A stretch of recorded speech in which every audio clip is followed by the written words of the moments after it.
Every single morning, George saw the man, slumped on the grate outside the sterile, polished glass facade of his construction firm. George never looked at his face. Just the worn-out sneakers and the ragged, faded blanket. The man was just a part of the architecture, a stain on the property value. A nuisance George expertly stepped around, focused on quarterly reports and merger deadlines. He told himself it was the city's problem, not his. He was just too busy. But one day, something shifted. A rare glance at a charity billboard? A momentary prick of guilt? George didn't know why. But at lunch, he didn't order his usual. Instead, he bought a second sandwich. $1.18, artisanal sourdough, turkey, and brie. Leaving the office that evening, George felt generous, superior, even. He approached the shadow on the grate. The man was asleep, curled tight against the cold. Perfect. No messy interaction, just a silent gesture. George placed the expensive paper bag gently on the sleeping man's lap. He smiled, a brief flash of self-satisfaction. He was one of the good ones now. He'd done his duty.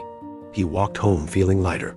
When George arrived the next morning, the space on the grate was empty, but the man was gone. Just the paper bag sat there, untouched on the concrete. George's stomach tightened.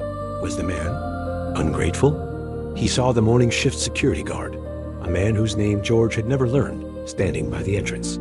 George pointed at the bag. That guy, I bought him dinner, and he just leaves it? Unbelievable. The guard turned. His face was hollow, tired. He didn't say anything for a long moment. He just looked at George, and then at the bag. Finally, he spoke, his voice quiet. You bought him dinner? The guard shook his head, looking down at the concrete. The police removed him 3 hours ago. The overnight patrol found him. Hypothermia. They say he must have passed around 6 p.m. George froze. His heart hammered against his ribs. The guard looked him dead in the eye. He wasn't sleeping last night, sir. He was freezing. Your sandwich? It was too late to save him. It just sat on him all night. George stood alone in the cold morning light. He looked at the paper bag. It wasn't a symbol of his generosity anymore.